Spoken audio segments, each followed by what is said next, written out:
It all happened in the blink of an eye.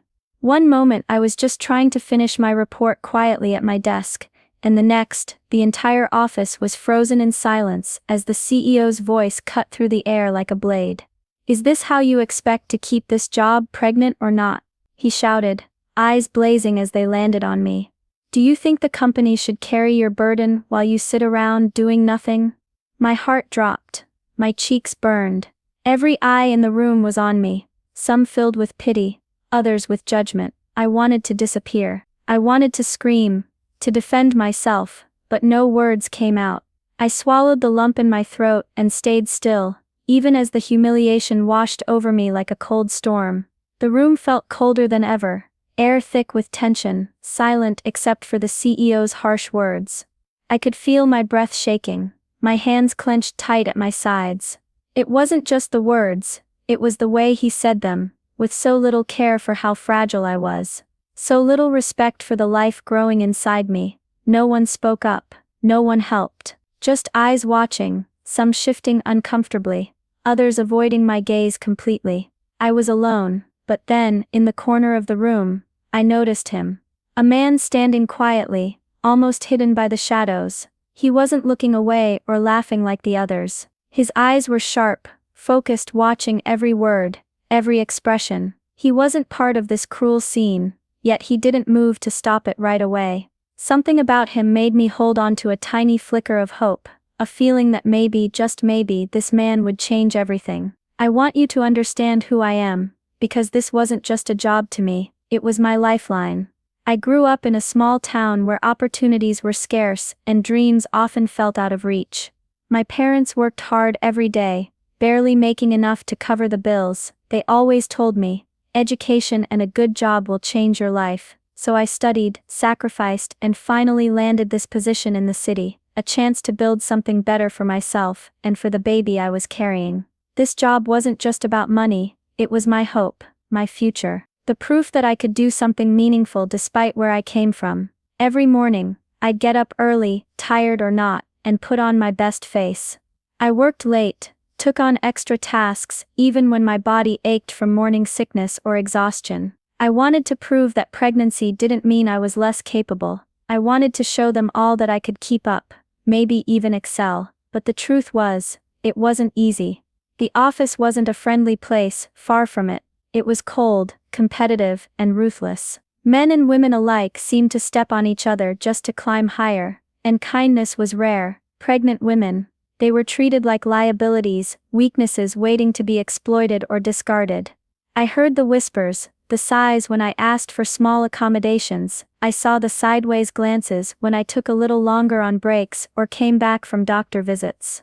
People assumed I was slacking off or planning to quit any day now, but I kept my head down, hoping my hard work would speak louder than their doubts. Every day, I felt the weight of two worlds, one growing inside me, and one that wanted to crush me. I was scared of losing this job that meant so much, scared for my baby's future, if I had no income, scared that the people who were supposed to support me would be the ones tearing me down. Still, I held on. I told myself that this storm would pass, that things would get better. But deep down, I knew the fight was only just beginning. That moment, the moment he spoke, was like a punch straight to my chest. It started with a sudden call to the meeting room.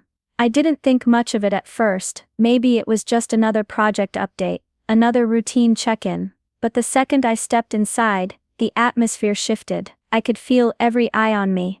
Then the CEO spoke, his voice cold and sharp. "You expect this company to support your pregnancy, to carry you while you do half the work." His words weren't just loud, they were designed to cut through every hope I had. Pregnancy isn't an excuse for laziness or mistakes. If you can't keep up, maybe you should just leave. I remember the silence that followed. The room held its breath, waiting for my response. But how could I respond? How do you explain the nausea that made it hard to sit through a full meeting?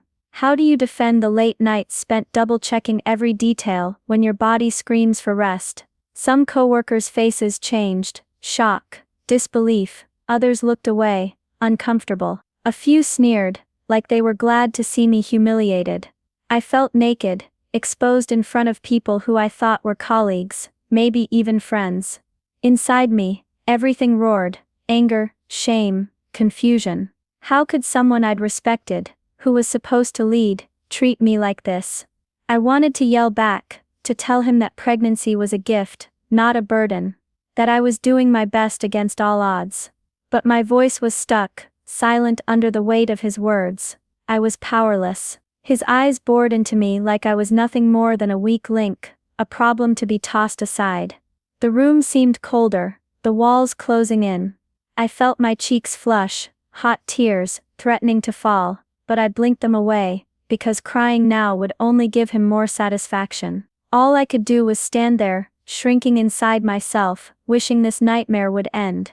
And yet, even in that darkest moment, I caught a glimpse of someone standing quietly in the corner, watching. His gaze was steady, not mocking or indifferent, like the rest. It was the only thing that didn't feel like defeat. While the CEO's harsh words echoed in my ears, my eyes kept drifting to the corner of the room. There, standing apart from everyone else, was the man I'd barely noticed before. He wasn't loud or commanding like the CEO, but there was something about him that made him impossible to ignore. He watched everything with a steady, unreadable expression, not a hint of amusement or approval on his face, only something softer, maybe sympathy. I saw his jaw tighten just slightly when the CEO spoke, like he was holding back frustration or anger. But he didn't say a word. Instead he just stood there, quiet, watching. It was as if he was weighing every moment, every word, like he was deciding what to do next. His eyes never left me, and for the first time since the CEO's outburst, I felt less alone. Maybe it was just hope playing tricks on me, but something about the way he looked at me felt different. I noticed the way he dressed, not like the other employees, who wore simple office clothes. His suit was sharp, perfectly tailored, and his watch caught the light with a quiet gleam. He didn't look like someone who belonged in the usual office crowd, yet he wasn't an obvious outsider either. He moved with a calm confidence that told me he had authority, even if no one else seemed to notice. I tried to figure out who he was. Was he a new manager, a consultant, or maybe someone from HR? No one had introduced him, and no one else seemed to care that he was there, watching the entire scene unfold. For a moment I caught his eyes, dark and steady, and felt a strange connection, like he understood what I was going through without needing to say a word. It was a silent promise that this moment, as cruel as it was, might not be the end. But who was he, and what did he want? I didn't know yet, but deep down, I sensed that this man from the corner was about to change everything. After the CEO's cruel words faded, the silence in the room stayed with me long after I left. The hallway felt endless, and every step I took was heavier than the last. I kept my head down, trying to ignore the whispers behind me, the sideways glances that burned like invisible knives. I didn't want anyone to see me cry, not now, not here. So I forced myself to straighten my shoulders, to keep walking like nothing had happened. But inside, I felt broken. Every day after that felt like walking a tightrope. I showed up early, stayed late, and threw myself into my work harder than ever before. I wanted to prove that the CEO was wrong, that pregnancy didn't make me weak or useless. But even as I pushed myself, doubts crept in like shadows I couldn't shake. Would I lose this job? Would they find a way to get rid of me, quietly, once the baby came? How would I pay the bills if that happened? The fear of the unknown kept me awake at night, turning my thoughts into a storm I couldn't calm. I tried to reach out to a few coworkers, hoping for some support or kindness. But most avoided me, some whispered behind my back. It was like I had become invisible, except when they wanted to judge or gossip. Loneliness wrapped around me like a cold blanket. I missed the days when I felt safe here, when work was just work and not a battle for survival. I missed feeling like I mattered. But despite everything, I refused to give up. Every time I wanted to quit, every time I felt like breaking, I reminded myself of the life growing inside me. My baby depended on me to be strong, not just for the paycheck, but for hope, for a future where we could be safe and loved.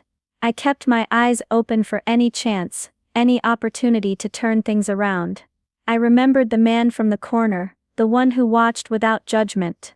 Sometimes, when no one else was around, I'd catch his glance. It was like a quiet reminder that I wasn't alone. That someone saw me, that maybe, just maybe, there was a way out of this darkness. So I held on. I fought with everything I had, even when it felt like the world was against me, because I knew deep down, my story wasn't over. Not yet. Days passed, and the tension at work never fully went away. I kept seeing him, the man from the corner, watching, silently, from a distance. But he never came closer, until one afternoon, when everything changed. I was finishing up some paperwork, my mind clouded with worry, when I felt a gentle tap on my shoulder. I turned around, and there he was, standing right behind me. His eyes were calm but serious, full of something I hadn't seen before: kindness. "Can we talk?" he asked quietly, glancing around to make sure no one was listening. My heart jumped. Part of me wanted to say no. Part of me was afraid this was some kind of trap. But mostly, I was desperate for anything that might help. We slipped into an empty conference room. The door clicked shut behind us, and suddenly the weight I'd been carrying felt a little lighter. "I've been watching," he said softly. "I saw what happened, and I want you to know, it wasn't right. No one should be treated like that, especially not you." His words stirred something inside me, a flicker of hope I thought was long gone. "I'm not just an observer," he continued, his voice steady. "I'm connected to this company in ways most people don't know. I've seen the toxic culture here, and it needs to change. But I can't do it alone." He told me he was part of the board of directors, someone who had been quietly investigating the workplace environment. The CEO's behavior was not only unacceptable but dangerous to the company's future. "I want to help you fight this," he said. "But it has to be careful. We can't just confront the CEO directly. There's too much at stake. But I have a plan to expose what's really going on, and you're a key part of that." I wanted to believe him, but years of fear and disappointment made me skeptical. What if it backfires? What if I lose everything? He looked me in the eyes. "I won't let that happen. You're not alone anymore." For the first time since this nightmare began, I felt a strange mix of relief and cautious hope. Maybe this man from the corner wasn't just watching. Maybe he really was the change I needed. I listened closely as the man spoke, his words shaking everything I thought I knew about this place, and about him. "I'm not just a board member," he said quietly, eyes steady. "I'm one of the largest investors in this company. I've been watching from the outside, trying to understand what's really happening here. When I saw how the CEO treated you, it confirmed my worst fears about the toxic culture inside these walls." His confession hit me like a thunderbolt. A powerful investor, someone with the real authority to make changes, had been watching all along, quietly gathering the truth. I couldn't believe it. Why hadn't he acted sooner, and why choose now? "I came in undercover," he explained. "I wanted to see how things operated when no one thought I was watching. I wanted to understand the real story, not just what was filtered through reports and numbers." He looked at me with a calm resolve. "What happened to you wasn't just cruel, it's a symptom of a bigger problem, and it ends now." Then he told me about his first moves. He'd already begun reaching out to other members of the board, sharing the evidence he had collected. Confidential conversations were happening, plans to hold the CEO accountable and overhaul the company culture. But that wasn't all. He wanted me to be part of the change. "Your story is important," he said. "We need to make sure no one else suffers like you have." He promised to support me through every step, to protect my job, to create a safe space for pregnant women, and anyone else who had been pushed down or ignored. I sat there, stunned, shock, relief, disbelief, all swirling inside me like a storm. Could this be real? Could someone with that much power really care enough to step in? For so long, I'd felt invisible, powerless, trapped. And now, here was a man who had the power to change everything, and he wanted to help me. The weight on my shoulders felt a little lighter that day.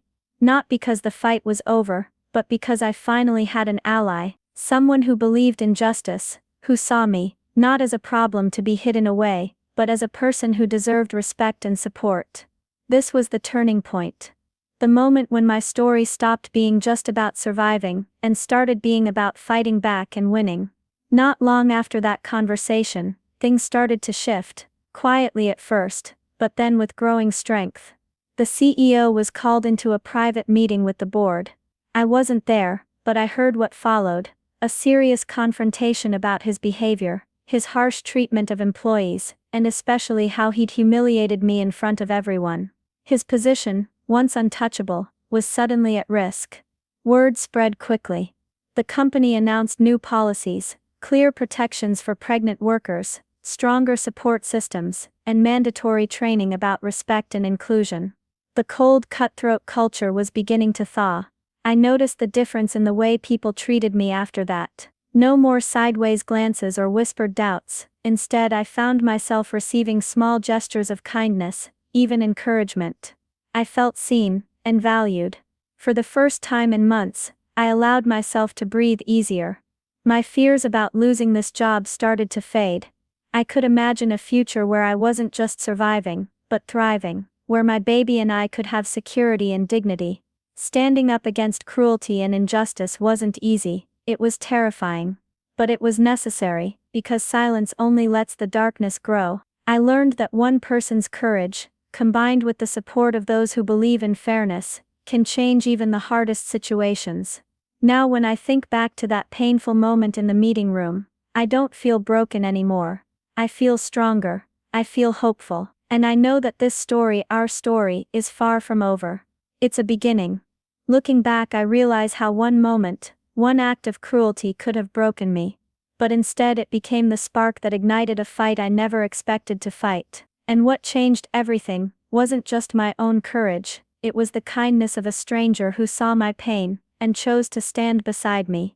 This story isn't just about me. It's about every person who's ever felt powerless or overlooked. Every woman who's been judged for choosing to bring life into this world, while still chasing her dreams. It's about the power of standing up, even when it feels impossible. And it's about how one person's support can change everything.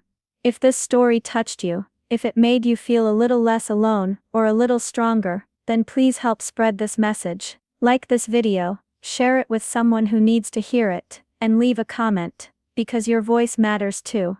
Subscribe to the channel for more stories that remind us of the strength we carry inside, and the hope we can find even in the darkest moments. Together we can build a world where respect and kindness aren't the exception, they're the rule. Thank you for listening.